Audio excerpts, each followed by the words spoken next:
जैसा कि आप लोग को पता है कि अभी बीपीएससी एई का डेट एग्ज़ाम का एक्सटेंड हो गया है, ठीक है। तो फिलहाल हम लोग रिवीजन सीरीज टाइप में चला रहे हैं, तो ये जितने भी सब्जेक्ट है वो सारे का रिकॉल हम लोग एक बार कर लेंगे, ठीक है। मैराथन टाइप में आप बोल सकते हैं, ठीक है। तो पहला चीज़ आज हम लोग सॉइल मैकेनिक्स को देख रहे हैं। तो पहला चीज़ कि soil is defined as a unconsolidated material composed of solid particles which is formed by disintegration of rocks, ठीक है। ये कोई पॉइंट नहीं है। पॉइंट ये कि सॉइल फॉर्म कैसे होता है, तो weathering of rocks and decomposition of organic matter से फॉर्म होता है, ठीक है। और अगला देखिए, सॉइल जो है जो ऑर्गेनिक भी हो सकता है, इनऑर्गेनिक भी हो सकता है, which depends upon the source of origin, ठीक है। Organic soil is called cumulose soil भी बोला जाता है। ऑर्गेनिक सॉइल को क्यूमुलोज सॉइल भी बोला जाता है और इसका कलर जो है ब्लैक होता है, ठीक है। और ऑर्गेनिक सॉइल का एग्जाम्पल है पीट और ह्यूमस, ठीक है। आगे देखते हैं कि जियोलॉजिकल साइकिल, ठीक है। तो सबसे पहले वेदरिंग होता है रॉक्स का, फिर ट्रांसपोर्टेशन होता है, फिर डिपोजिशन होता है, फिर अपहीवल होता है। ये क्वेश्चन बीपीएससी एई में 01-19 में आ चुका है कि साइकिल क्या होता है। तो सबसे पहले वेदरिंग ऑफ रॉक्स होता है, फिर ट्रांसपोर्टेशन, फिर डिपोजिशन, फिर अपहीवल, ठीक है। टाइप्स ऑफ वेदरिंग की बात किया जाए, क्योंकि जैसा अभी हम लोग ऊपर पढ़े थे कि weathering of decomposed organic matter के डिकम्पोजिशन ऑफ ऑर्गेनिक मैटर के बेसिस पे सॉइल का फॉर्म होता है, ठीक है। तो पहला चीज़ वेदरिंग के बेसिस पे देखते हैं। तो वेदरिंग दो टाइप के होते हैं, फिजिकल वेदरिंग और केमिकल वेदरिंग। सबसे पहले यह पूछा जाता है कि फिजिकल वेदरिंग में कौन कौन एजेंट वर्क करता है, और दूसरा चीज़ किस फिजिकल वेदरिंग से किस टाइप का सॉइल का फॉर्मेशन होता है, और केमिकल वेदरिंग में किस टाइप का सॉइल का फॉर्मेशन होता है, ठीक है। तो पहले देखते हैं फिजिकल वेदरिंग। तो फिजिकल वेदरिंग में सबसे पहले पूछा जाता है due to physical effects like temperature, abrasion, wedging action of ice, ठीक है। इस सब चीज़ों से बनता है ये फिजिकल वेदरिंग का, इसके कारण बनता है जो। तो इसमें जो सॉइल जो बनता है वो बनता है coarse grain and non cohesive soils are form. कभी कभी ये पूछता है इसमें से कौन सा फिजिकल वेदरिंग के कारण किस टाइप का सॉइल बनता है। तो ग्रेवल बनता है फिजिकल वेदरिंग से, या फिर सैंड बनता है, या फिर नॉर्मली बात किया जाता है नॉन कोहेसिव सॉइल, या फिर कोर्स ग्रेन सॉइल। ये सारा का सारा ऑप्शन हो सकता है और इस आधार पे एक है। केमिकल वेदरिंग की बात किया जाए तो chemical weathering due to chemical reaction like oxidation, hydration, carbonation, ठीक है, लीचिंग, हाइड्रोलिसिस, इस सब के कारण बनता है, ठीक है। तो क्वेश्चन ये कभी कभी आ जाएगा इसमें से कौन सा है जो केमिकल वेदरिंग का एजेंट नहीं है। ऑप्शन दे देगा कार्बोनेशन, हाइड्रेशन, एब्रेशन, लीचिंग। तो एब्रेशन नहीं होगा, ठीक है। तो इसी टाइप में बनता है। और अगला की बात किया जाए केमिकल वेदरिंग के कारण कौन सा टाइप का सॉइल फॉर्म होता है, तो फाइन ग्रेन्ड या फिर कोहेसिव सॉइल फॉर्म। वहाँ पे कोहिजन ये यहाँ पे जो है जो आपका नॉन कोहेसिव सॉइल बनता था, यहाँ पे कोहेसिव सॉइल बनेगा केमिकल वेदरिंग का, ठीक है। तो इसका एग्जांपल हो जाए क्ले। अगला ये है कि लिथोलॉजी में कौन सी का स्टडी करता है, general characteristics of rocks. Rocks का जो जनरल कैरेक्टरिस्टिक्स का जो स्टडी होता है वो लिथोलॉजी में स्टडी करते हैं, ठीक है। अगला है मिनरलोजी। क्या होता है, तो extensively covers crystallography, physical chemical features of mineral में मिनरलोजी में इसी सब का अध्ययन करते हैं, ठीक है। अगला है आपका petrology, study of rocks and condition under they form, ठीक है। पेट्रोलॉजी में इसका ये स्टडी ऑफ रॉक्स का जो है जो स्टडी करता है पेट्रोलॉजी में, ठीक है। अगला जो टाइप्स ऑफ सॉइल देखते हैं, तो मोड ऑफ फॉर्मेशन। पहला चीज़ वाटर के बेसिस पे कौन कौन सॉइल करता है, ठीक है। तो वाटर जो आपका ट्रांसपोर्टिंग एजेंट हो जाएगा। इसमें जो एलुवियल सॉइल जो है, जो रनिंग वाटर के कारण एलुवियल सॉइल फॉर्म होता है। डायरेक्ट ये क्वेश्चन हो जाता है रनिंग वाटर के कारण किस टाइप का सॉइल का फॉर्मेशन होता है, तो एलुवियल सॉइल का होता है। और ड्यू टू लेक के कारण लकोरेस्टाइन सॉइल फॉर्म होता है, ठीक है। ड्यू टू सी या फिर मैरीन सॉइल से सी सॉइल का फॉर्म होता है, ठीक है। अगला बात किया जाए विंड ट्रांसपोर्टिंग एजेंट है, ठीक है।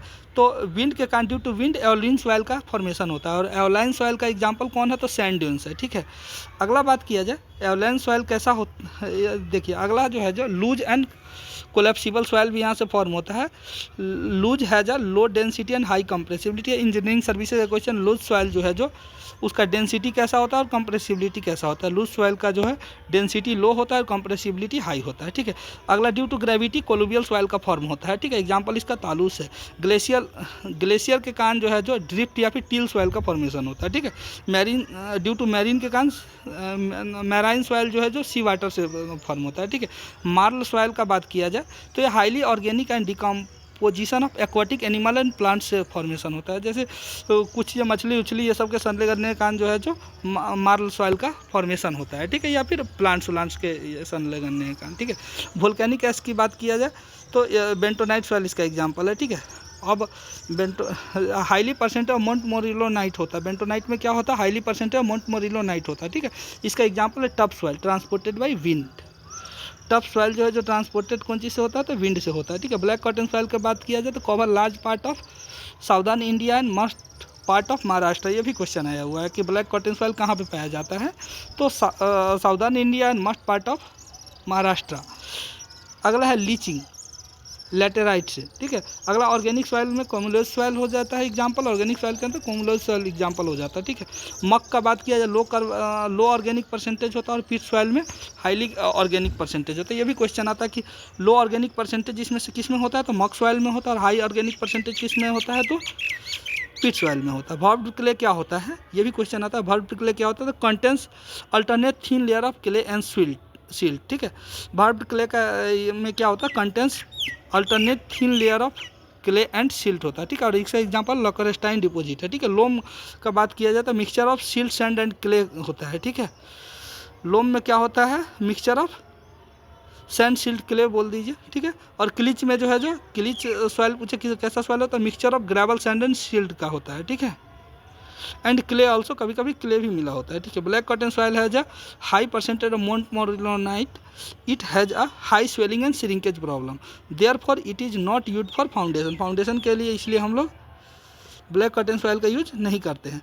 सॉइल स्ट्रक्चर की बात करें, it is a geometrical arrangement of soil particle in soil मास, ठीक है। टाइप्स ऑफ स्ट्रक्चर की बात किया जाए तो एक होता है सिंगल ग्रेन स्ट्रक्चर, एक होता है हनीकम स्ट्रक्चर, एक होता है फ्लॉकुलेटेड स्ट्रक्चर, एक होता है डिस्पर्स स्ट्रक्चर। इसमें कुछ ही पॉइंट है, बस वही याद रखना अपने को। सिंगल ग्रेन स्ट्रक्चर में जो एग्जांपल होता है ग्रेवल एंड सैंड होता है, ठीक है। It is present in gravel and sand, मतलब ग्रेवल और सैंड जो होता है उसमें जो है सिंगल ग्रेन स्ट्रक्चर फॉर्म होता है रहता है, ठीक है। और फाइन एंड सिल्ट सॉइल में जो है जो हनीकम्ब होता है, ठीक है, हनीकम्ब स्ट्रक्चर होता है, ठीक है। अब अगला बात किया जाए फ्लॉकुलेटेड एंड स्ट्रक्चर और डिस्पर्स्ड स्ट्रक्चर की बात किया जाए तो देखिए फ्लॉकुलेटेड स्ट्रक्चर जो अकर्स इन क्ले और डिस्पर्स स्ट्रक्चर जो है जो अकर्स इन रिमोल्डेड क्ले। अगला चीज़ बात किया जाए फ्लॉकुलेटेड स्ट्रक्चर जहाँ पे प्रेजेंट होगा वहाँ पे हाई शेयर स्ट्रेंथ होगा, हाई परमिएबिलिटी होगा, लो कंप्रेसिबिलिटी होगा। और जहाँ पे डिस्पर्स्ड स्ट्रक्चर रहेगा जिस सॉइल में वहाँ पे लो शेयर स्ट्रेंथ, लो परमिएबिलिटी, हाई कंप्रेसिबिलिटी होगा, ठीक है। कंपोजिट स्ट्रक्चर में बात करें when soil contains different types of particle, composite structure is formed, ठीक है। डिफरेंट टाइप्स ऑफ पार्टिकल जहाँ पे ये होता है वहीं पे ये स्ट्रक्चर फॉर्म होता है, कंपोजिट स्ट्रक्चर, ठीक है।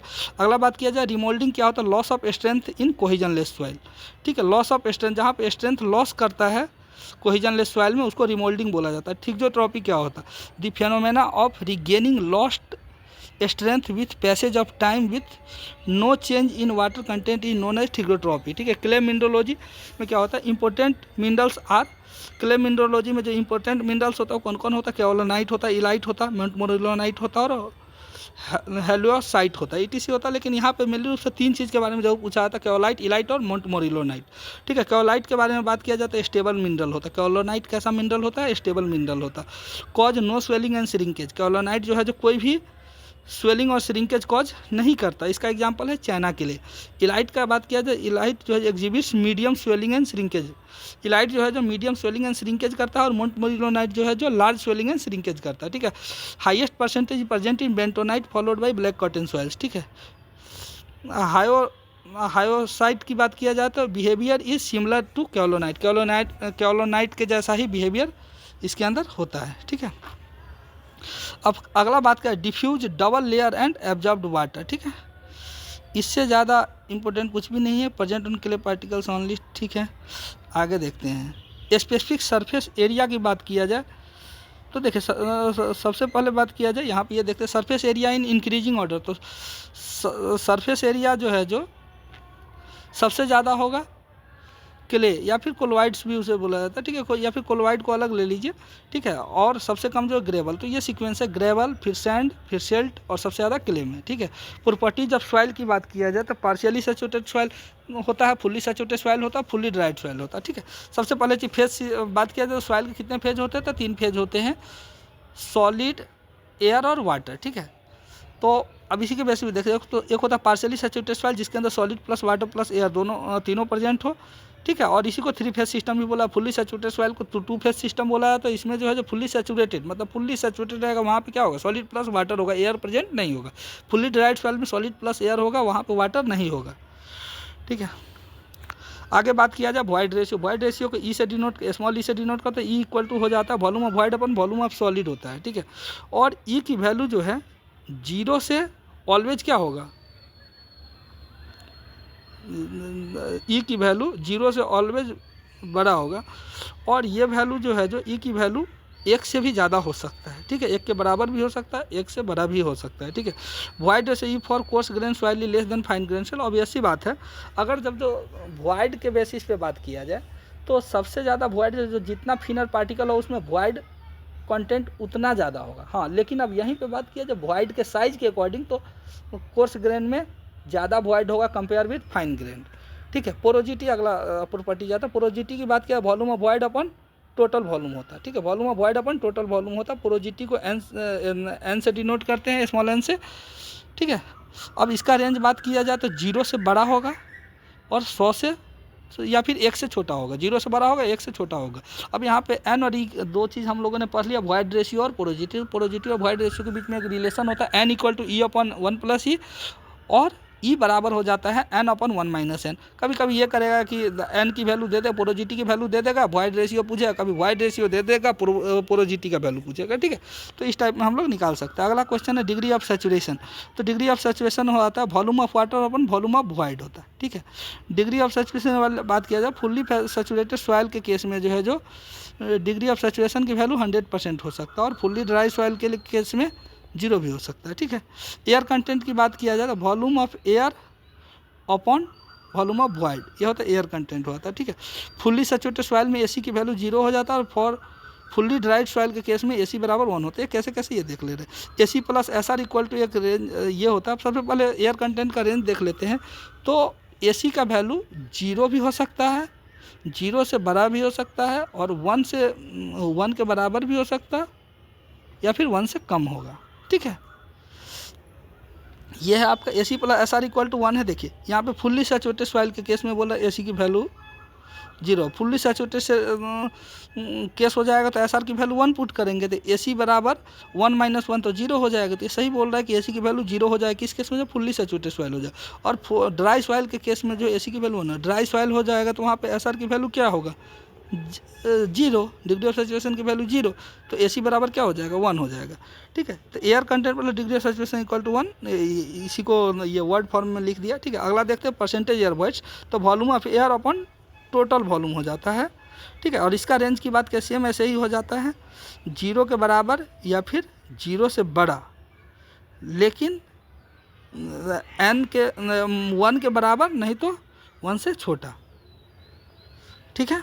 Na equal to n into a c हो जाता है, ठीक है। वाटर कंटेंट और मॉइस्चर कंटेंट की बात किया जाए तो water content equal to weight of water या फिर mass of water upon weight of solid या फिर मास ऑफ सॉलिड, ठीक है। इसका रेंज की बात किया जाए तो वाटर कंटेंट का रेंज 0 के बराबर या फिर 0 से बड़ा होता है, ठीक है। WC may be greater than 100% when deals with solid.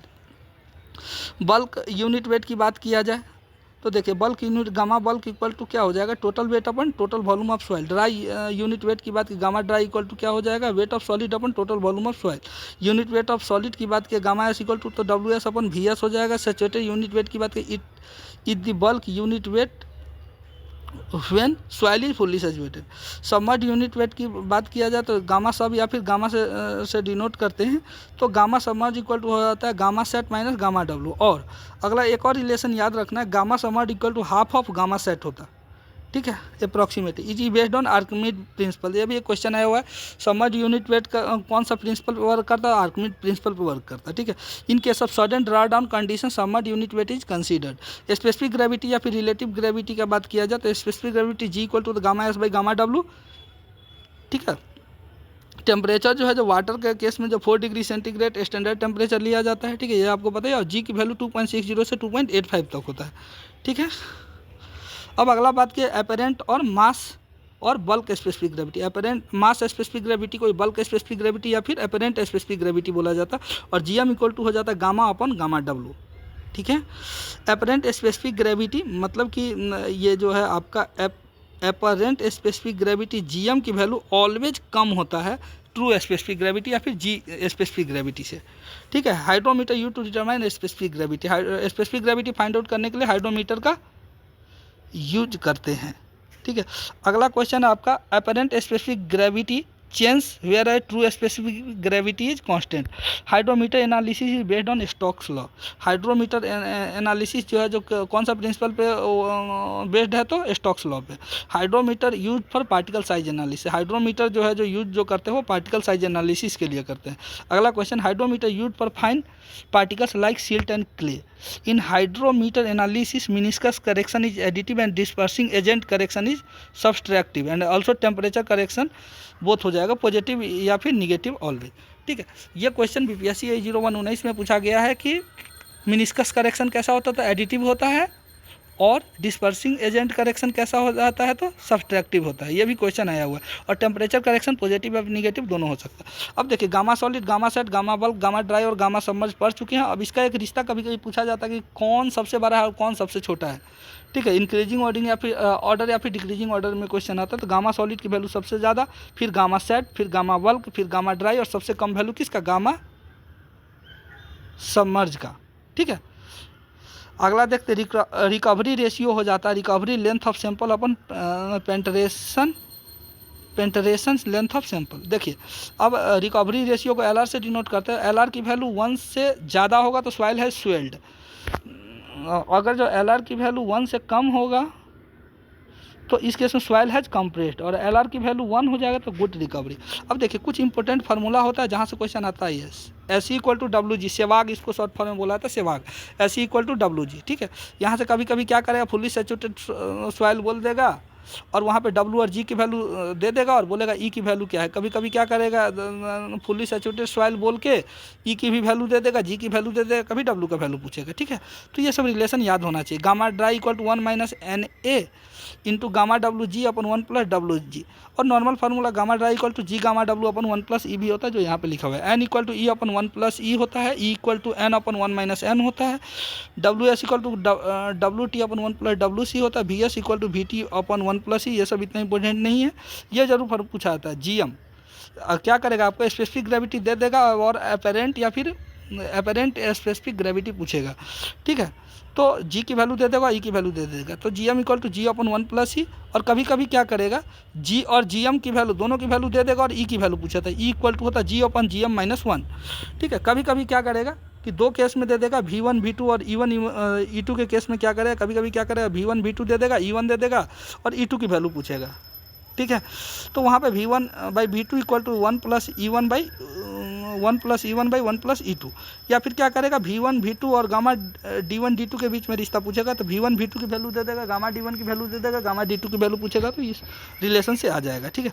Gamma bulk equal to होता है G plus S E into gamma W 1 plus E. Gamma sat के केस में यही चीज़, गामा सैचुरेटेड केस में एस की वैल्यू 1 हो जाएगा तो जी प्लस ई, और एस के जगह पर 1 पुट करेंगे जी प्लस ई ही रह जाएगा, G plus E into gamma W upon 1 plus E, ठीक है। या फिर gamma submerge equal to G minus 1 into gamma W upon 1 plus E, ये सारा चीज़ हो गया। If soil is fully saturated तो gamma bulk equal to gamma sat हो जाता है। अगर जो सॉइल की वैल्यू फुल्ली सैचुरेटेड हो जाएगा तो gamma bulk equal to gamma saturated हो जाएगा, ठीक है, बिकॉज एस इक्वल टू 1। ये सब चीज़ ऑलरेडी अपने लोग को पता है। अब देखते हैं वाटर कंटेंट डिटर्मिनेशन मेथड के बेसिस पे बात करें तो ओवन ड्राई मेथड के केस में बात किया जाए। सबसे पहला ओवन ड्राई मेथड, तो पहला चीज़ कभी कभी क्वेश्चन ये आता है कि मोस्ट एक्यूरेट मेथड कौन है वाटर कंटेंट फाइंड आउट करने का, तो ओवन ड्राई मेथड, ठीक है। अगला क्वेश्चन आता है कि इसका टेम्परेचर रेंज क्या होता है, 105 से लेकर 110 डिग्री सेंटीग्रेड तक होता है फॉर हाईली ऑर्गेनिक सॉइल होगा तो वहाँ पे टेम्परेचर की वैल्यू 60 डिग्री सेंटीग्रेड होगा, ठीक है। If gypsum is added temperature should not be more than 80 degree centigrade. अगर जो जिप्सम की ऐड करेंगे तो टेम्परेचर जो का वैल्यू 80 डिग्री सेंटीग्रेड से ज़्यादा नहीं होगा। Minimum quantity of soil specimen 50 ग्राम। अगर जब जो ओवन ड्राई मेथड से फाइंड आउट करना है वाटर कंटेंट तो उसके लिए सैंपल जो लेंगे वो 50 ग्राम लेंगे, उस बेसिस पर हम लोग निकालते जाएंगे, ठीक है। अगला है sand bath method. Sand bath method में कुछ खास है नहीं। अगला देखते हैं कैल्शियम कार्बाइड मेथड। तो कैल्शियम कार्बाइड मेथड जो क्विक मेथड होता है 5 से 7 मिनट में हो जाता है, ठीक है। इसमें क्या करते हैं, acetylene gas is produced, acetylene gas मिलाते हैं, ये सब क्वेश्चन आता है। अगला देखते हैं अल्कोहल मेथड। तो अल्कोहल मेथड के बारे में एक ही चीज़ ध्यान रखना है कि मिथाइल स्पिरिट ऐड करते हैं, ठीक है। अगला है रेडिएशन मेथड, उसके आगे है टॉर्जन बैलेंस मेथड, अगला है पिक्नोमीटर मेथड। पिक्नोमीटर मेथड, ठीक है, use for dry soil sample के लिए। पिक्नोमीटर मेथड जो है जो कब यूज करता है, जब ड्राई सॉइल होता है। कभी कभी क्वेश्चन ये आ जाएगा इसमें से कौन सा मेथड जो वाटर कंटेंट फाइंड आउट करने का नहीं है। ओवन ड्राई मेथड दे देगा, सैंड बाथ मेथड दे देगा, कैल्शियम कार्बाइड मेथड दे देगा, और एक दे देगा, दूसरा कोई दे देगा, जैसे कोर कटर मेथड। तो कोर कटर मेथड यहाँ पे यूज नहीं होता, तो ये सही हो जाएगा। इसमें पूछे कौन सा वाटर कंटेंट को फाइंड आउट नहीं करता। अगला चीज़ बात करें, इसमें से कभी कभी ये भी क्वेश्चन है, इसमें से कौन सा मेथड है जो स्पेसिफिक ग्रेविटी और वाटर कंटेंट दोनों को फाइंड आउट करता है, तो पिक्नोमीटर मेथड होता है, ठीक है। और ये ड्राई सॉइल के लिए यूज होता है, ठीक है। अब देखिए अगला, पिक्नोमीटर मेथड के बारे में एक चीज़ कॉमन है। पिक्नोमीटर मेथड तभी यूज कर वाटर कंटेंट निकालने के लिए जब पिक्नोमीटर मेथड का यूज करेंगे, तो एक चीज़ कॉमन है कि जी की वैल्यू नोन होना चाहिए पहले से। अगर जी की वैल्यू नहीं जानते हैं तो हम लोग पिक्नोमीटर मेथड यूज नहीं कर पाएंगे, ठीक है। लेकिन अगर जी की वैल्यू दिया तो इजीली हम लोग कर लेंगे। तो वाटर कंटेंट निकालने के लिए फार्मूला होता है W2 - W1 अपन W3 - W4 इंटू G-1 अपन G-1, और ये ब्रैकेट में होगा सारा के सारा, ठीक है। तो W1 की बात करें, वेट ऑफ पिक्नोमीटर हो गया। W2 की वैल्यू बात करें, weight of pycnometer plus dry sample जो हम लोग सॉइल उसमें डालेंगे।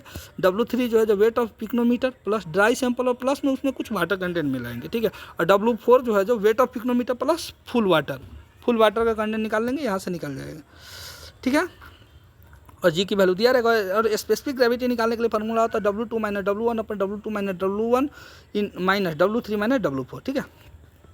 अब यही क्वेश्चन यहाँ पे कह के बोला होगा, specific gravity of soil solid determined by using 50 ml density bottle 500 ml flask और by the use of pycnometer having volume 900 ml। ये भी क्वेश्चन आता है, ठीक है। पिक्नोमीटर में वॉल्यूम, पिक्नोमीटर मेथड में जो है जो वॉल्यूम क्या कितना होता है पिक्नोमीटर का, तो 900 ml होता है। More accurate and quickest method होता है, ये भी चीज़ ध्यान रखिए। मोर एक्यूरेट होता है, सबसे ज़्यादा एक्यूरेट मेथड यही होता है, और क्विकेस्ट मेथड होता है, ठीक है। Method to find out unit weight, तो कोर कटर मेथड होता है use for soft cohesive soil. Soft cohesive soil का अगर जब जो यूनिट वेट निकालना, तो उस कंडीशन में कोर कटर मेथड हम लोग फाइंड आउट करेंगे।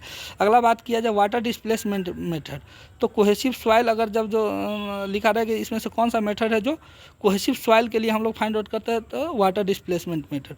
सैंड रिप्लेसमेंट मेथड की बात किया जाए तो gravelly, sandy and dry soil के लिए हम लोग सैंड रिप्लेसमेंट मेथड का यूज करते हैं, ठीक है। और in situ density of soil अगर जो निकालना हो तो वाटर बलून मेथड निकालेंगे, ठीक है। और क्विक मेथड में more accurate results compare to other in situ method suitable well compacted soil, तो उस केस में जो है रबर बलून मेथड का हम लोग यूज करके निकालेंगे। अगला है क्लासिफिकेशन ऑफ सॉइल, तो एक होता है इंडेक्स प्रॉपर्टीज के बेसिस पर, एक होता है इंजीनियरिंग प्रॉपर्टीज के बेसिस पर, ठीक है। इंडेक्स प्रॉपर्टीज के बेसिस पर अगर जब बात किया जाए क्लासिफिकेशन ऑफ सॉइल, तो प्रॉपर्टीज यूज फॉर क्लासिफिकेशन है आइडेंटिफिकेशन ऑफ सॉइल। अगला है इंजीनियरिंग प्रॉपर्टीज के बेसिस पर, तो permeability, compressibility and shear strength के बेसिस पर निकालेंगे, ठीक है। अगला बात किया जाए classification of soil according to particle size के बेसिस पर, ग्रेवल, सैंड, सिल्ट, क्ले होता है, वैसे तो बोल्डर भी होता है और कोबलर भी होता है, ठीक है। तो उतना हम लोग आगे तक नहीं जाएंगे। ग्रेवल का देखते हैं तो 4.75 से लेके 800 mm तक होता है, 80 mm तक होता है, ठीक है। ग्रेवल का केस में क्या होगा, 4.75 mm से लेके 80 mm तक होगा। सैंड के केस में 75 माइक्रोन से लेके 4.75 mm तक होगा, ठीक है। सिल्ट के केस में बात किया जाए तो 2 माइक्रोन से लेके 75 माइक्रोन तक होगा, और 2 माइक्रोन से अगर जो वैल्यू कम होगा तो उस केस में क्ले सॉइल बोलेंगे, ठीक है। अगला बात किया जाए सीव एनालिसिस, तो dry sieve analysis is suitable for cohesionless soil. Dry sieve analysis अगर जो करते हैं तो कोहेजनलेस सॉइल के लिए होता है। Wet sieve analysis is suitable for soil contents fine. जहाँ पे फाइन सॉइल की बात करें वहाँ पे वेट सीव एनालिसिस यूज करेंगे, और जहाँ पे कोहेजनलेस सॉइल की बात करेगा वहाँ पे ड्राई सीव एनालिसिस करेंगे, ठीक है। सेडिमेंटेशन, अब अगला ये आता है कि सेडिमेंटेशन, तो सेडिमेंटेशन जो है जो कौन सा लॉ पे बेस्ड है, तो स्टोक्स लॉ पे बेस्ड है, ठीक है। और उसमें जो particle size smaller than 75 micron, ये आपका पार्टिकल साइज क्या होगा स्टोक्स लॉ में, तो स्मॉलर देन 75 माइक्रोन। और स्टोक्स लॉ वैलिड तब करता है जब उसका पार्टिकल का साइज जो है जो 0.2 mm से लेके 2 माइक्रोन या फिर 0.0002 mm तक होता है, ठीक है। अगर particle size more than 0.2 mm होता है तो उसको टर्बुलेंट मोशन बोलते हैं, और particle size less than 0.2 micron होता है तो उसको ब्रोवियन मोशन बोलते हैं, ठीक है। अगला देखिए well graded soil, gap graded soil और यूनिफॉर्मली ग्रेडेड सॉइल क्या होता है। Well graded soil that contains a good representation of particles of all size, ठीक है। गैप ग्रेडेशन की बात किया जाए तो excess of certain particles and deficiency of others. Uniformly graded soil और पुअरली ग्रेडेड सॉइल की बात किया जाए तो most of the particles are of the same size, ठीक है। और चौथा होता for coarse grain soil size D10, D30, D60 are important, ठीक है। Particle size distribution curve with steep slope indicates uniform size soil. यहाँ पे देखिए जैसे वेल ग्रेडेड सॉइल के केस में बात किया जाए तो बिल्कुल सीक्वेंस में घटते हुए चला गया वेल ग्रेडेड, ठीक है। यूनिफॉर्मली ग्रेडेड का बात किया जाए तो सारा का सारा चीज़ कैसा है, शेप बिल्कुल सेम है, देख लीजिए यूनिफॉर्मली ग्रेडेड में। और गैप ग्रेडेड का बात किया जाए तो बीच बीच में गैप है जो आपको दिख रहा है, ठीक है। इफेक्टिव साइज जो है, जो कभी कभी क्वेश्चन ये भी आता है कि इफेक्टिव साइज किसको लेते हैं, तो D10 को लेते हैं। क्वेश्चन ये आता है कि D10 होता क्या है, तो expressed in mm it means only 10% of particles are finer than this size. 10% particle ऐसा है जो फिनर देन है दिस साइज से, ठीक है। अगला क्वेश्चन है CU और एक CC, सबसे इंपॉर्टेंट क्वेश्चन है। CU क्या होता है, CC क्या होता है। CU इक्वल टू होता है D60/D10 होता है। It means it measures particle size range. CU क्या मेजर करता है, तो पार्टिकल साइज रेंज मेजर करता है। CU इक्वल टू क्या होता है, D60/D10 होता है, ठीक है। अब देखिए it is always greater than और इक्वल टू 1। CU की वैल्यू ऑलवेज ग्रेटर देन और इक्वल टू 1 होता है। और uniformly graded soil CU equal to 1 होता है, ठीक है। यूनिफॉर्म ग्रेड सॉइल अगर जब जो होगा तो उस केस में CU का वैल्यू 1 होगा। अब देखिए यहाँ पे एक होता है ग्रेवल और एक होता है सैंड। ग्रेवल के केस में CU का वैल्यू 4 से ज़्यादा होगा और सैंड के केस में 6 से ज़्यादा होगा। याद रखने का तरीका सीधी सी बात है, 6 से ज़्यादा होगा तो सैंड, S फॉर 6 और S फॉर सैंड, ठीक है। और बाकी बात अगला आपको याद रखना होगा कि ग्रेवल में अगर 4 से ज़्यादा होगा, ठीक है। ये आपका हो गया। आगे बात किया जाए कॉफिशिएंट और कर्वेचर CC, तो CC इक्वल तो D30 का whole square upon D60 into D10, ठीक है। It represent shape of particle size curve. ये क्या रिप्रेजेंट करता है, तो पार्टिकल साइज का कर्व रिप्रेजेंट करता है, ठीक है। और वेल ग्रेडेड सॉइल के केस में CC की वैल्यू कहाँ से कहाँ तक लाई करता है, 1 से लेकर 3 तक होता है। और यूनिफॉर्मली ग्रेडेड सॉइल के केस में CC की वैल्यू 1 होता है, ठीक है। अगला देखते हैं रिलेटिव डेंसिटी और डेंसिटी इंडेक्स ID की बात किया जाए, नॉर्मली बात किया मोस्ट इंपॉर्टेंट पर कोर्स ग्रेन सॉइल। ID की वैल्यू किस केस में फाइंड आउट करते हैं ज़्यादातर, तो मोस्ट इंपॉर्टेंट जो कोर्स ग्रेन सॉइल में होता है। और इंडिकेट्स क्या करता है, इंडिकेट्स क्या करता है, बार बार क्वेश्चन आया है, तो रिलेटिव कॉम्पैक्टनेस ऑफ सॉइल और डिग्री ऑफ कॉम्पैक्टनेस। क्वेश्चन ये आता है कि रिलेटिव कॉम्पैक्टनेस ऑफ सॉइल और डिग्री ऑफ कॉम्पैक्टनेस कौन सा हाथी से निकालते हैं, तो ID से निकालते हैं, मतलब रिलेटिव डेंसिटी से निकालते हैं, ठीक है। और रिलेटिव डेंसिटी बराबर क्या होता है, Emax minus E upon Emax minus Emin होता है, ठीक है। कभी कभी क्या करेगा, ID की वैल्यू दे देगा, Emax की वैल्यू दे देगा, Emin की वैल्यू दे देगा और पूछेगा वॉइड रेशियो क्या होगा, ठीक है, E नेचुरल क्या होगा, ठीक है। तो इस केस में हम लोग निकाल सकते हैं, ठीक है। अगला बात किया जाए इस बेसिस पर कभी कभी ये क्वेश्चन आता है कि कौन सा टाइप का सॉइल कब है। देखिए अगर जब 0 से लेकर 15 तक हो या फिर 15 से कम वैल्यू हो ID की वैल्यू, तो उस कंडीशन में वेरी लूज सॉइल होगा। 15 से 35 होगा तो लूज सॉइल, 35 से 65 होगा तो मीडियम डेंस सॉइल, 65 से 85 हो जाएगा तो डेंस सॉइल, और 85 से ज़्यादा हो जाएगा तो वेरी डेंस सॉइल हो जाएगा, ठीक है। लिमिट ऑफ कंसिस्टेंसी की बात किया जाए तो पहला है अटरबर्ग लिमिट। तो अटरबर्ग लिमिट जो है mostly use for fine grain soil. Atterberg limit का यूज हम लोग जनरली जो करते हैं वो फाइन ग्रेन सॉइल में करते हैं, ठीक है। Atterberg divides that entire range from liquid to solid state into 4 stage होता है। इसका 4 स्टेज कौन कौन होता है, ये भी क्वेश्चन आता है। Liquid state, plastic state, semi solid state और सॉलिड स्टेट। क्या होता है लिक्विड स्टेट, क्या होता है उसको लिक्विड लिमिट की बात किया जाए तो WL से डिनोट करता है। WL क्या होता है liquid limit, minimum water content at which soil has tendency to flow. Minimum water content at which soil has tendency to flow is known as liquid limit, ठीक है। अगला क्वेश्चन ये है लिक्विड लिमिट फाइंड आउट करने का method भी कभी कभी पूछा जाता है, ये भी हम लोग आगे देखते हैं, ठीक है। At liquid limit soil possess from liquid state to plastic state of consistency and vice वर्सा।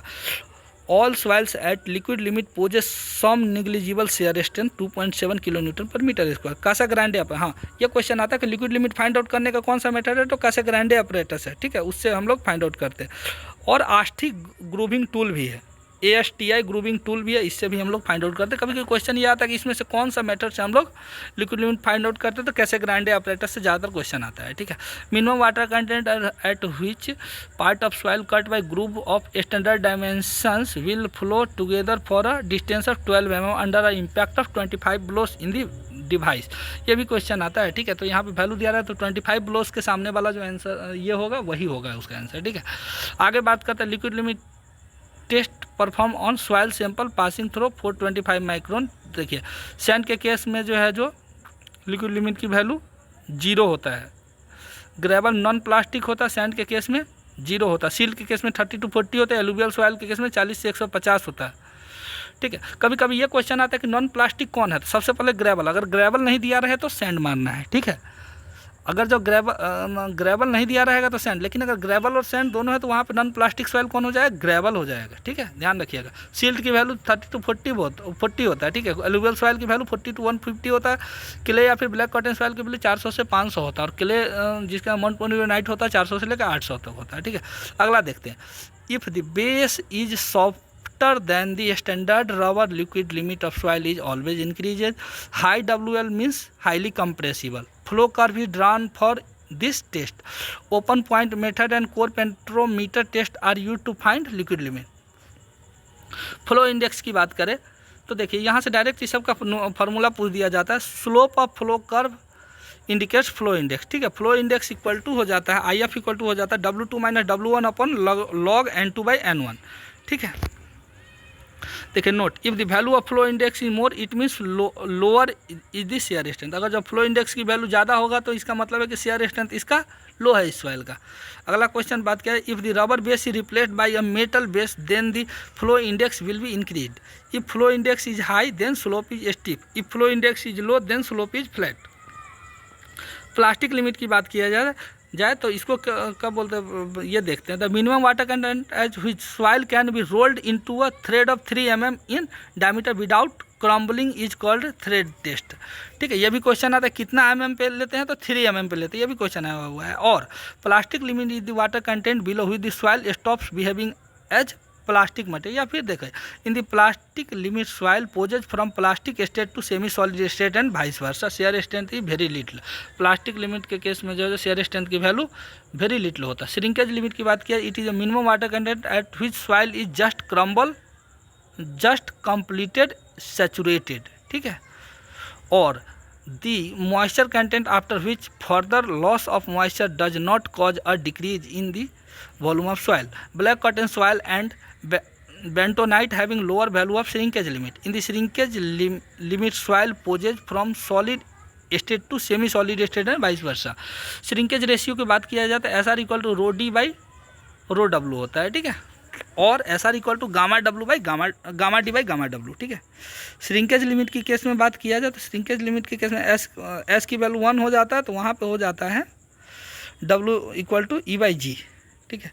अगला देखते हैं कोन पेंट्रेशन टेस्ट। तो कोन पेंट्रेशन टेस्ट में एंगल की वैल्यू जो है 30 डिग्री ±1 डिग्री होता है, ठीक है। वेट ऑफ स्लाइडिंग मास जो है 80 ग्राम लेते हैं। Cone is penetrated in soil for 30 second.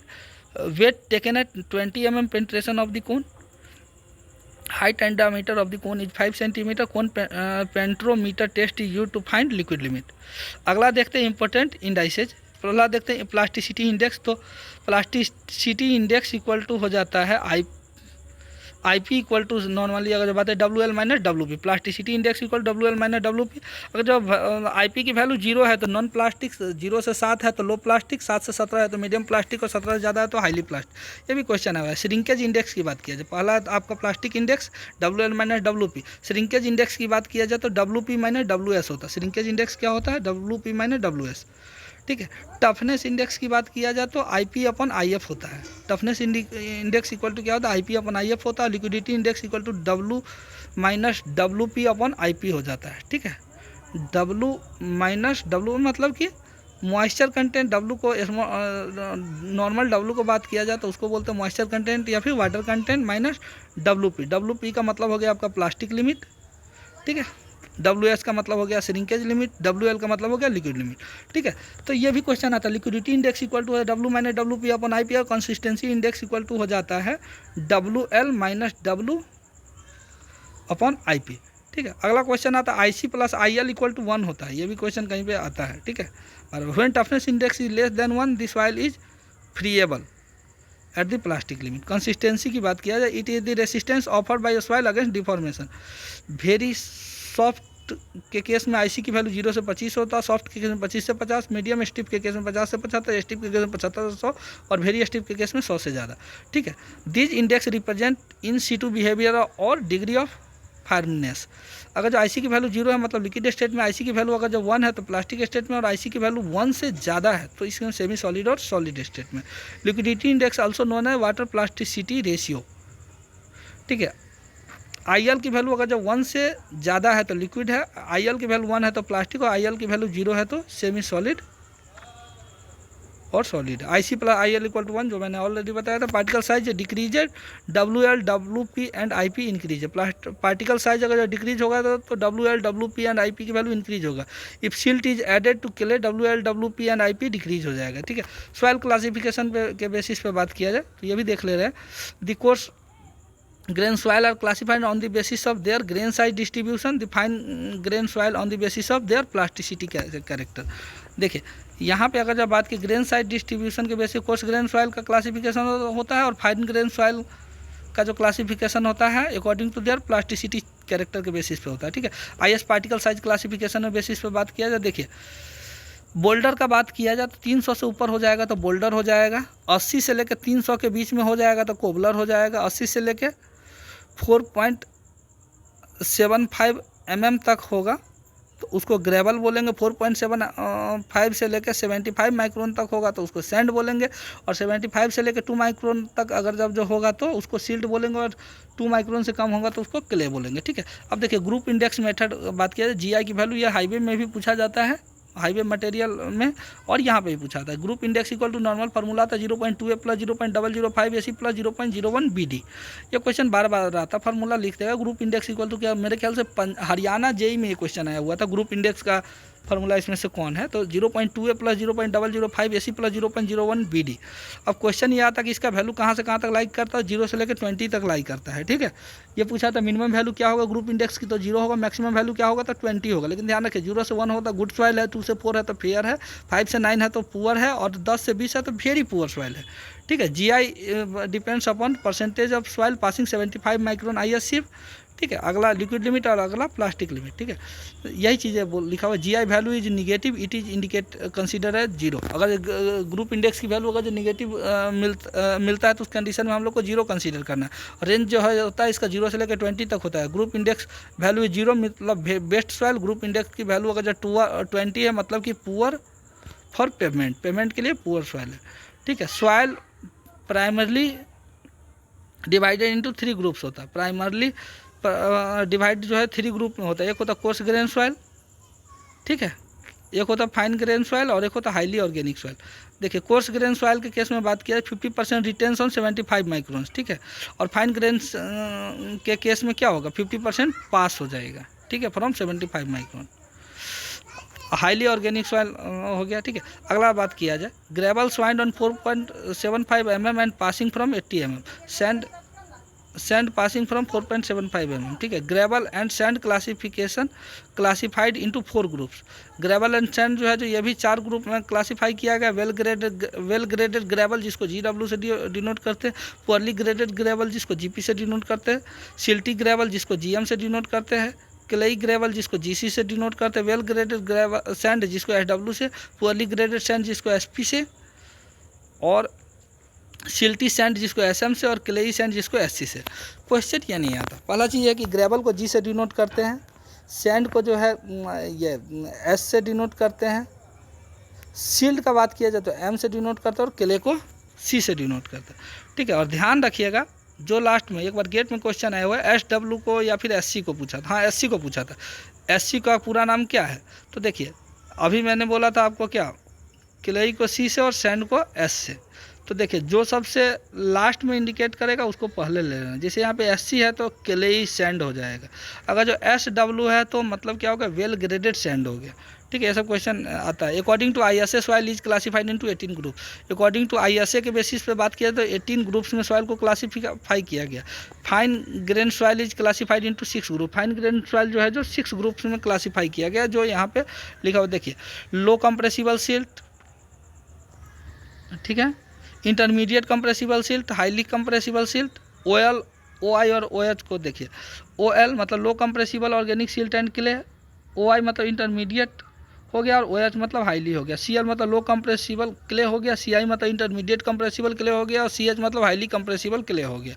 अब देखिए लिक्विड लिमिट, WL की वैल्यू अगर जो 35% से कम है तो लो कंप्रेसिबल है, WL की वैल्यू अगर 35 से 50% के बीच में तो इंटरमीडिएट या फिर मीडियम कंप्रेसिबल है, और अगर 50% से ज़्यादा है तो हाईली कंप्रेसिबल है WL की value. The fine grain soil is classified on the, अब देखिए यहाँ तक कोर्स ग्रेन सॉइल हम लोग पढ़े, अगर जब फाइन ग्रेन सॉइल की बात करें, fine grain soil is classified on a plasticity chart developed by Casagrande. Plasticity chart किसने डेवलप किया था तो कैसेग्रांडे ने डेवलप किया था, ये भी क्वेश्चन आता है, ठीक है। अब देखिए प्लास्टिसिटी चार्ट के बेसिस पे हम लोग फाइन ग्रेन सॉइल का क्लासिफिकेशन देखते हैं, तो IP इक्वल टू होता है 0.73 WL-20। अब देखिए इनऑर्गेनिक क्ले प्लॉटेड एबव ए लाइन, देखिए ऑर्गेनिक होता है इनऑर्गेनिक होता है, इनऑर्गेनिक क्ले जो है जो प्लॉट जो होता है एबव ए लाइन होता है, और ऑर्गेनिक सॉइल जो है जो बिलो ए लाइन होता है, ठीक है। अब देखिए अगला question, when percentage fine between 5 से 12% तक होता है तो border line cases required dual symbol such as, जैसे आपका SWSC इस टाइप में, ठीक है।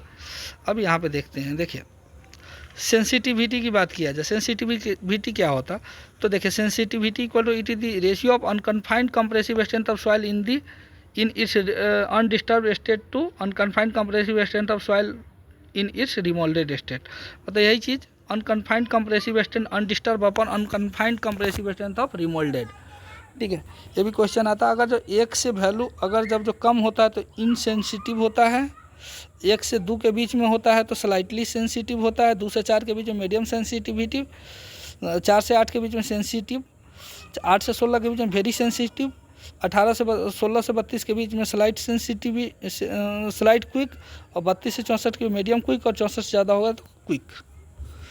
Sensitivity represents weakness of soil, if sensitivity increase then weakness also increase. Activity की बात किया जाए, it is ratio of plasticity index of percentage के लिए IP अपर परसेंटेज ऑफ 2 माइक्रोन फिनर, यह क्वेश्चन आता है, ठीक है।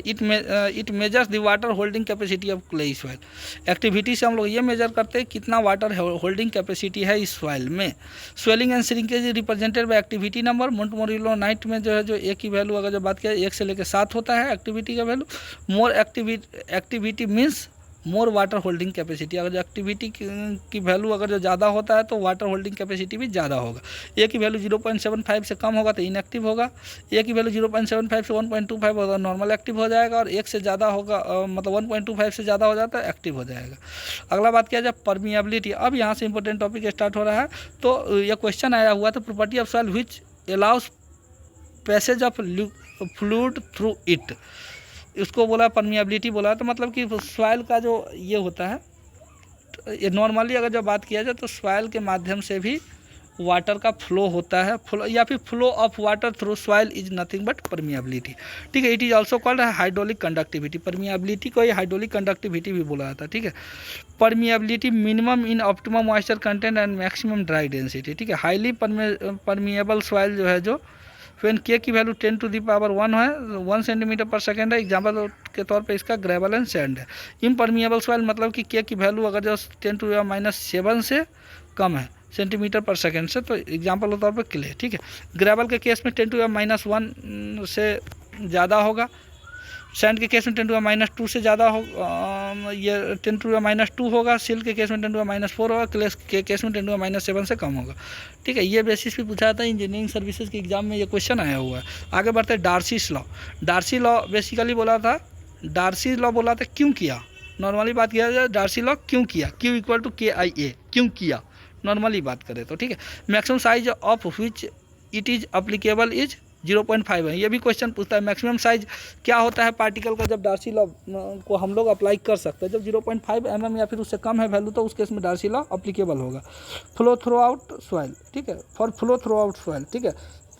तो परमिएबिलिटी नॉर्मली बात किया जाए तो क्या होता है, transport of water throughout soil is nothing but permeability, and Darcy law ने भी ऐसा ही बोला था। तो इसके स्टडी के लिए डार्सी ने अपना एक लॉ दिया था, क्यों किया, वही चीज़ है V प्रोपोर्शनल टू I और V इक्वल टू प्रोपोर्शनलिटी हटता है तो एक कांस्टेंट आता है, यहाँ पे यही एक कांस्टेंट है के, ठीक है। तो क्यू इक्वल टू के आई ए आ गया, ठीक है। V equal to discharge velocity, I equal to hydraulic gradient और आई इक्वल टू हो जाता है del H by L. A equal to area होता है, K equal to coefficient of permeability जिसका वैल्यू सेंटीमीटर पर सेकंड और metre per second होता है। ये क्वेश्चन बार बार आएंगे और ये के का वैल्यू बार बार आपको देखने को मिलेगा, शेयर स्ट्रेंथ में भी देखने को मिलेगा, परमिएबिलिटी में तो पूरा देखने को मिलेगा ही मिलेगा। साथ साथ में अगर जब बात किया जाए तो आगे हम लोग देखते जाते हैं कहाँ पे कंसोलिडेशन में भी देखने को मिलेगा, ठीक है। K equal to coefficient of permeability और इसका यूनिट इसलिए याद रख लिए सेंटीमीटर पर सेकंड और मीटर पर सेकंड। अगला बात करते हैं validity of Darcy law. Darcy law कब वैलिड होता है? तो पहला चीज़ ये है कि Darcy law laminar flow should be laminar, ठीक है। डार्सी लॉ के केस में एडवांटेज इसका पूछा जाता है, तो एडवांटेज नहीं इसको आप बोल सकते हैं, ये आपका कैरेक्टरिस्टिक्स बोल सकते हैं। तो फ्लो शुड भी लेमिनार होना चाहिए, वन डायमेंशनल होना चाहिए, सॉइल इज कम्प्लीटली सेचुरेटेड होना चाहिए। सॉइल कैसा होना चाहिए? कम्प्लीटली सेचुरेटेड होना चाहिए। रिनॉल्ड्स नंबर की वैल्यू अगर जब बात किया जाए तो 1 से कम होना चाहिए। Darcy law valid for sand, silt and clay. Darcy law किस किस केस में? सैंड, सिल्ट और क्ले के केस में वैलिड होता है, ग्रेवल के केस में नहीं होता है, ठीक है। अगला बात क्या है? Seepage velocity. It is also called a true और actual velocity. Seepage velocity is greater than discharge velocity, ठीक है। सीपेज वेलोसिटी की वैल्यू ज़्यादा होता है डिस्चार्ज वेलोसिटी के कंपेयर में, ठीक है। वी एस की वैल्यू ज़्यादा होता है वी नॉर्मल वी से, ठीक है। वी एस इक्वल टू बात करें तो वी अपॉन स्मॉल एन होता है, ठीक है। ये भी क्वेश्चन बीपीएससी यही में आया हुआ था। वी की वैल्यू दे दिया था और ई की वैल्यू दे दिया था। ई की वैल्यू दे दिया था तो एन का भी वैल्यू आ जाएगा। एन इक्वल टू क्या होता है? ई अपॉन 1 प्लस ई, वहाँ से निकल जाता, ठीक है। कोफिशिएंट ऑफ परकोलेशन के पी इक्वल टू के बाई एन होता है, ठीक है। और के पी की भी वैल्यू, कोफिशिएंट ऑफ परकोलेशन की वैल्यू ज़्यादा होता है कोफिशिएंट ऑफ परमिएबिलिटी से नॉर्मल केस है, ठीक है। डिटर्मिनेशन ऑफ परमिएबिलिटी की बात किया जाए तो एक होता है लैब मेथड, एक होता है फील्ड मेथड, वो सबको पता है, ठीक है। लैब मेथड में बात किया जाए तो 2-3 मेथड होता है, उसको देखते हैं। पहला होता है कांस्टेंट हेड परमिएबिलिटी टेस्ट। इसमें नॉर्मली होता है कांस्टेंट हेड परमिएबिलिटी टेस्ट में क्यू इक्वल टू किया, वही आपका डार्सिस लॉ हम लोग अप्लाई कर दें। क्यू इक्वल टू किया जो था तो वहीं से लगा देंगे कांस्टेंट हेड परमिएबिलिटी टेस्ट। अब याद करने का तरीका, अभी बीपीएससी आई 2024 में जो पीएचईडी का एग्जाम हुआ था इसमें क्वेश्चन आया था। कांस्टेंट हेड परमिएबिलिटी टेस्ट हम लोग किस टाइप के सॉइल के लिए यूज करते हैं? तो कोर्स ग्रेन सॉइल। देखिए सी से कांस्टेंट हेड परमिएबिलिटी टेस्ट और सी से क्या हो जाएगा? कोर्स ग्रेन सॉइल, ठीक है। फॉलिंग हेड मेथड की बात करें, एफ से फॉलिंग हेड और एफ से फाइन ग्रेन सॉइल के लिए सूटेबल होगा, ठीक है। This method is use to check consistency of the reading और के इक्वल टू हो जाता है 2.303 AL अपॉन 80 log H1/H2, ठीक है। अगला देखते कैपिलरिटी मेथड और horizontal permeability test suitable for partially saturated soil के लिए कैपिलरी मेथड और हॉरिजॉन्टल परमिएबिलिटी टेस्ट हम लोग फाइंड आउट करते हैं। कांस्टेंट हेड परमिएबिलिटी टेस्ट के लिए कौन सा method? Coarse grain soil type के लिए हम लोग constant head permeability test find out करेंगे और यहाँ पे कौन सा ये फार्मूला क्या होगा? Q equal to KIA। और वही चीज़ अगर जब बात किया फॉलिंग हेड मेथड के लिए, फॉलिंग हेड मेथड कब एप्लीकेबल होगा जाएगा? तो फाइन ग्रेन सॉइल के लिए सूटेबल होगा और उसका वैल्यू K इक्वल टू निकालने का फार्मूला क्या होता था? 2.303 AL/80 log H1/H2, ठीक है। आगे बात किया जाए इनडायरेक्ट मेथड, तो ये डायरेक्ट मेथड। अब इनडायरेक्ट मेथड देखते हैं। एक होता है इसमें कोजनी-कैरमन इक्वेशन, ठीक है। एक होता है एलन हेजन इक्वेशन, एक होता है कंसोलिडेशन वाला मेथड। ये कंसोलिडेशन वाला भी इस बार बीपीएससी यही में क्वेश्चन आया हुआ था, ठीक है। तो कोजनी-कैरमन इक्वेशन की बात किया जाए तो के इक्वल टू हो जाता है 1/KK into gamma W by mu into EQ/1 + E into D²। Question ये आता है कि ये जो आपका जो D जो है जो पार्टिकल साइज होता है, तो पार्टिकल साइज क्या होता है? तो कोजी-कैरमन इक्वेशन में अगर जो बात किया जाए कोजी-कैरमन इक्वेशन के बेसिस पे के तो है जो आपको पता है ये क्या होता है आपका, नॉर्मल बात किया जाए तो परमिएबिलिटी होता है। तो देखिए परमिएबिलिटी का बात किया जाए तो परमिएबिलिटी के केस में अगर जब बात किया जाए तो के का डायरेक्टली प्रोपोर्शनल होता है स्क्वायर रूट ऑफ के ई डायरेक्टली प्रोपोर्शनल टू D² और inversely proportional to mu, directly proportional to gamma W, inversely proportional to K, ठीक है। ये सब क्वेश्चन आता है बार बार। एलन हेजन इक्वेशन के बेसिस पर बात किया जाए तो 100 D10² हो जाता है। D10 जहाँ पे क्या होता था? इफेक्टिव साइज होता था। और अगर जो यहीं पे क्वेश्चन आता है के ई डायरेक्टली प्रोपोर्शनल टू D10 का स्क्वायर, ठीक है। कंसोलिडेशन की बात किया जाए तो के इक्वल टू हो जाता है C V into M V into gamma W. Gamma W आपको ऑलरेडी पता है यूनिट वेट ऑफ वाटर होता है। एम वी इक्वल टू बात किया कॉफिशिएंट ऑफ वॉल्यूम होता है, और C V equal to coefficient of consolidation होता है। सी वी इक्वल टू क्या होता है coefficient of consolidation, M V equal to coefficient of volume होता है। इस सब का यूनिट याद रखिएगा। कॉफिशिएंट ऑफ कंसोलिडेशन का यूनिट होता है सेंटीमीटर स्क्वायर पर सेकेंड, और एम वी का यूनिट होता है मीटर स्क्वायर पर किलोमीटर। ठीक है, तेजागी इक्वेशन से भी फाइंड आउट करते हैं K equal to 200 E square D square. ठीक है, डी जो है जो डाया ऑफ पार्टिकल होता है, लंडन इक्वेशन के बेसिस पे भी फाइंड आउट करते हैं। ठीक है, आगे बात किया जाए तो फील्ड मेथड होता है पंपिंग आउट टेस्ट और pumping in test. Pumping out test जो है जो लार्ज एरिया के लिए होता है, pumping out test large area के लिए, और pumping in test small area के लिए सूटेबल होता है। ठीक है, अगला होता है अनकन्फाइंड, ये एक्यूफायर का बात, ये एक होता है अनकन्फाइंड एक्यूफायर और एक होता है कन्फाइंड एक्यूफायर। अनकन्फाइंड एक्यूफायर और कन्फाइंड एक्यूफायर दोनों के केस में जो थेम्स थ्योरम के बेसिस पे भी कुछ फार्मूला आता है, और ड्यूपिस्ट थ्योरी के भी बेसिस पे आता है। ठीक है, अनकन्फाइंड सबसे पहले हम लोग पढ़ते तो थेम्स थ्योरी के बेसिस पे होता है K equal to 2.303 log Q log R1 by R2 upon pi H1 square minus H2 का स्क्वायर हो गया। ठीक है, डुपिट्स के बेसिस पे बात किया जाए तो डुपिट्स के बेसिस पे होता है K equal to 2.303 Q log capital R by small r upon pi H square minus small h square. ये डायरेक्ट फार्मूला पूछ दिया जाता है। अनकन्फाइंड एक्यूफायर के केस में डुपिट्स का फार्मूला बताया। ठीक है, अब कन्फाइंड के केस में यही चीज़ बात करें, थेम्स थ्योरम के बेसिस पे के इक्वल टू हो जाता है 2.303 Q log R1 by R2 2 pi D, और यहाँ पे जो है जो H1 माइनस H2। ठीक है,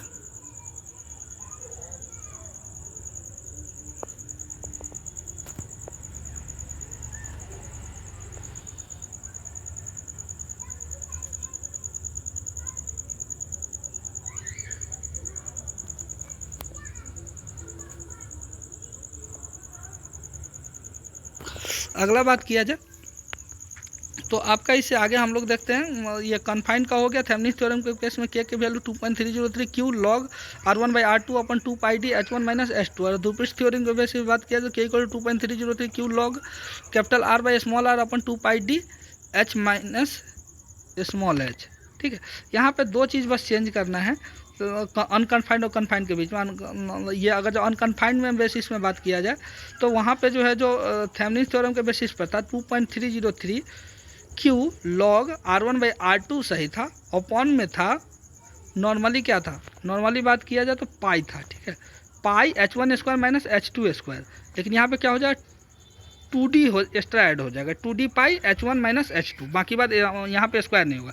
डुपिट्स के केस में ऐसे ही देखिए ऊपर दिखा हुआ है 2.303 Q log R capital R by small r, तो यहाँ पे भी सेम चीज़ है, और बटा में सिर्फ चेंज है। वहाँ पे यहाँ पे H square minus small h square, यहाँ पे है जो कैपिटल H माइनस H, और पहले लगा दिया है 2D लगा दिया सिर्फ, बाकी बात पाई एज इट इज है, और R equal to 3000 S root under K हो जाता है। ठीक है, अगला बात किया जाए फैक्टर अफेक्टिंग परमिएबिलिटी को कौन कौन अफेक्ट करता है। देखिए पार्टिकल साइज के बेसिस पे बात किया K is directly proportional to D square.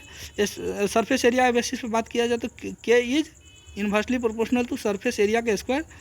ठीक है, इन्वर्सली प्रोपोर्शनल हो जाए। और वॉइड रेशियो के बेसिस पे बात किया जाए तो E cube by 1 plus E. ठीक है, K is directly proportional to E होता है।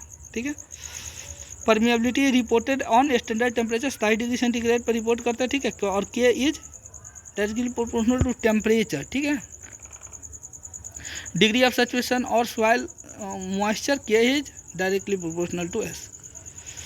एब्जॉर्ब वाटर केस में absorb water decrease the permeability. ठीक है, अगला इंटरप्ट गैसेस के बेसिस में बात किया तो K is inversely proportional to entrapped gases.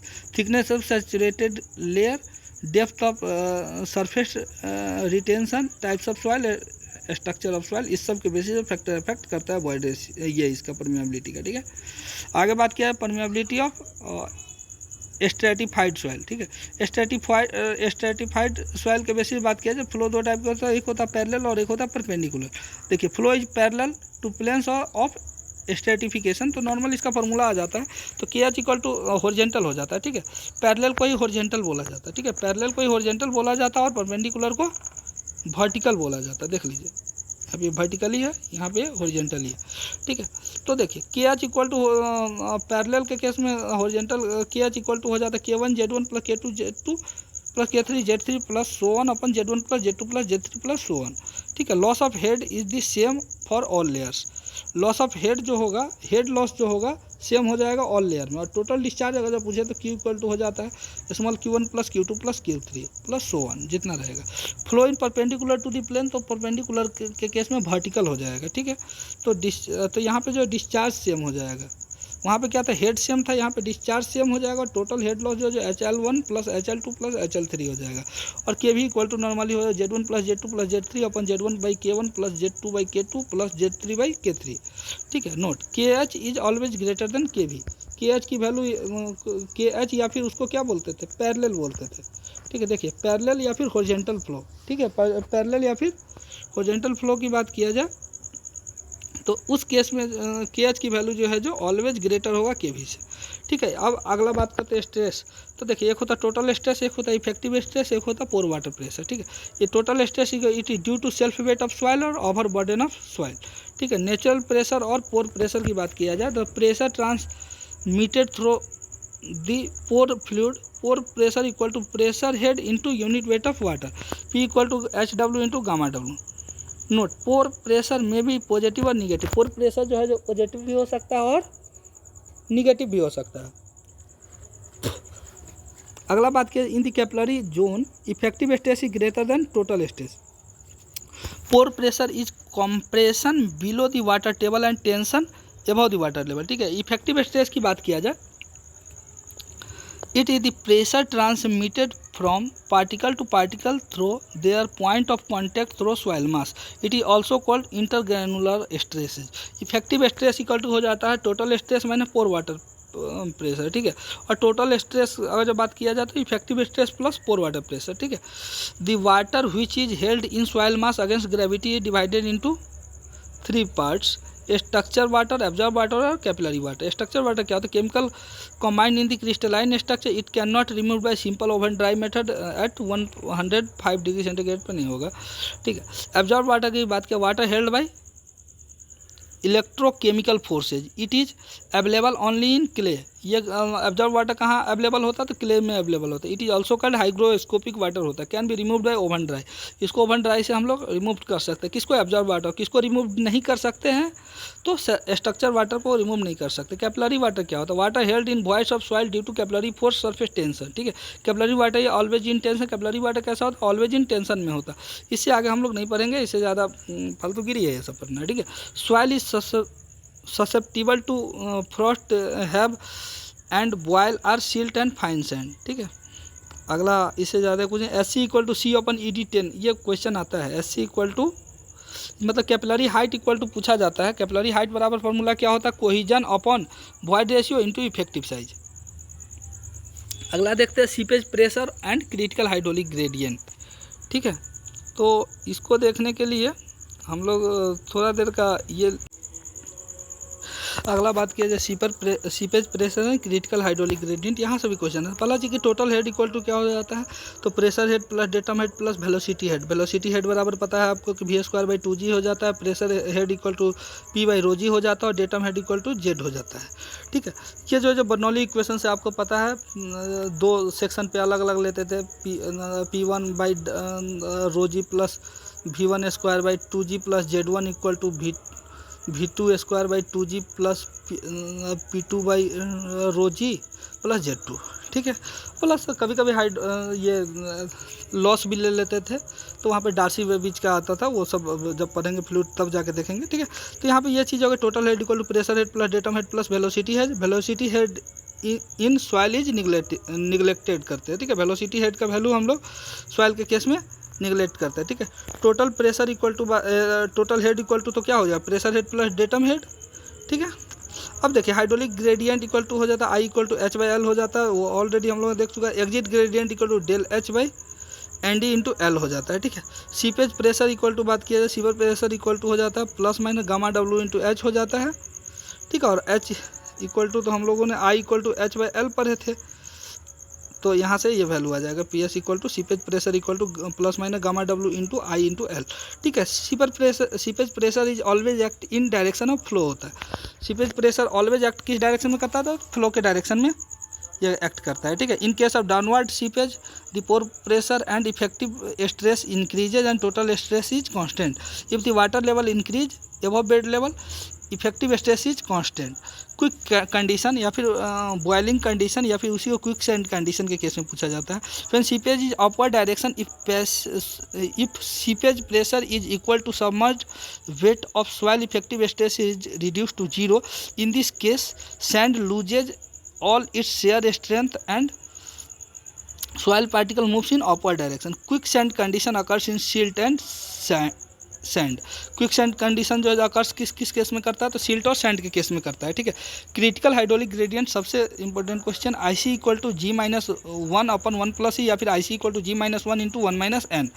Question ये दे देगा, जी और एन का वैल्यू दे देगा और क्रिटिकल हाइड्रोलिक ग्रेडियंट पूछेगा। ठीक है, और I C equal to normally formula की बात करें gamma submerge upon gamma W होता है और ये normally formula I C equal to G minus one upon one plus E या फिर I C equal to G minus one into one minus N. ठीक है, to prevent quick sand condition, keep a certain depth of water present in excavation pit without completely dewatering, lower down the water table. ठीक है, piping का case में ये question पूछा जाता है। पाइपिंग के केस में if seepage takes place throughout soil mass below hydraulic structure, grains will be lifted by water if effective pressure reduced to zero and exit gradient is greater than critical hydraulic gradient, piping failure start from downward to upstream. Factor of safety against piping और quick sand, तो factor of safety equal to हो जाता है आई सी by I ई होता है और factor of safety equal to हो जाता है critical hydraulic gradient upon actual या फिर एग्जिट ग्रेडियंट। ठीक है, piping can be prevented by, ये क्वेश्चन भी पूछा था, पाइपिंग जो है जो प्रिवेंट कैसे कैसे किया जाता है? Increasing the depth of seepage, seepage का डेप्थ बढ़ा देंगे तो उसके केस में भी पाइपिंग ये प्रिवेंट होगा। दूसरा केस है by reducing seepage by providing drainage filters, drainage filter लगा के भी हम लोग पाइपिंग को रिड्यूस कर सकते हैं। सीपेज एनालिसिस के बाद के एक फ्लो नेट होता, combination of flow lines and equipotential line. ठीक है, इसके बेसिस पे, ठीक है, N F by N D हो जाता है बेसिकली, वो हम लोग देखते हैं। फ्लो लाइन और स्टीम लाइन की बात किया जाए, path along which a water particle travel is also called as stream line. ठीक है, इक्विपोटेंशियल लाइन की बात किया जाता है, line joining points having equal total head along an equipotential line, the total head is constant while pressure heads are different, elevation heads are different. ठीक है, flow path की बात किया जाए तो space between two adjacent flow lines also called flow channel, field space between any two adjacent flow lines and adjacent equipotential line. The direction of seepage is always perpendicular to the equipotential line. Darcy law assumptions for seepage. Soil is homogeneous and isotropic. Darcy law के का assumption क्या क्या हो जाएगा? तो पहला case में बात किया जाए तो हो जाता है आपका flow is homogeneous and isotropic, flow condition are laminar, soil is incompressible and under stress, seepage velocity is directly proportional to the hydraulic gradient. अगला बात किया जाए कैरेक्टरिस्टिक्स ऑफ फ्लो नेट, तो फ्लो नेट के केस में बात किया जाए